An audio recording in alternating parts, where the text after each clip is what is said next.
ഉള്ളു തുറന്ന് സംസാരിക്കുന്നവനെ വെറുക്കും, ഉള്ളിൽ ഒതുക്കി അഭിനയിക്കുന്നവനെ സ്നേഹിക്കും.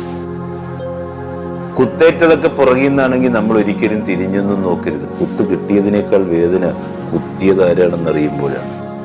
ഈ അനുഭവങ്ങളൊക്കെ തീക്കനലുകൾ പോലെയാണ്. കത്തുകയോ അണയുകയോ ഒന്നുമില്ല, നീറി അങ്ങനെ പുകഞ്ഞുകൊണ്ടിരിക്കും. ജീവിതം എന്നൊക്കെ പറയുന്നത് എപ്പോഴും തിരക്കൊഴിയാത്തൊരു നിരത്ത് പോലെയാണെന്ന്. പുതിയ യാത്രക്കാർ വരുമ്പോൾ പഴയവരിങ്ങ് ഇറങ്ങിപ്പോകും. അളവറിയാതെയൊക്കെ സ്നേഹിച്ചാൽ അവഗണിക്കപ്പെടും. അധികം ഒരാളെ വിശ്വസിക്കാൻ പോയാലും ചൂഷണം വരുന്ന വഴിയറിയത്തില്ല.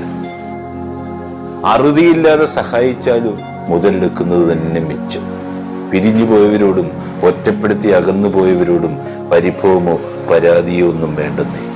ജനിക്കുന്നതും വളരുന്നതും മരിക്കുന്നതും ഒക്കെ എപ്പോഴും നമ്മൾ ഒറ്റയ്ക്കല്ലേ. പിന്നെ ആരൊക്കെയോ അതിനിടയ്ക്ക് കൂടെ കൂടുന്നുവെന്ന് മാത്രം.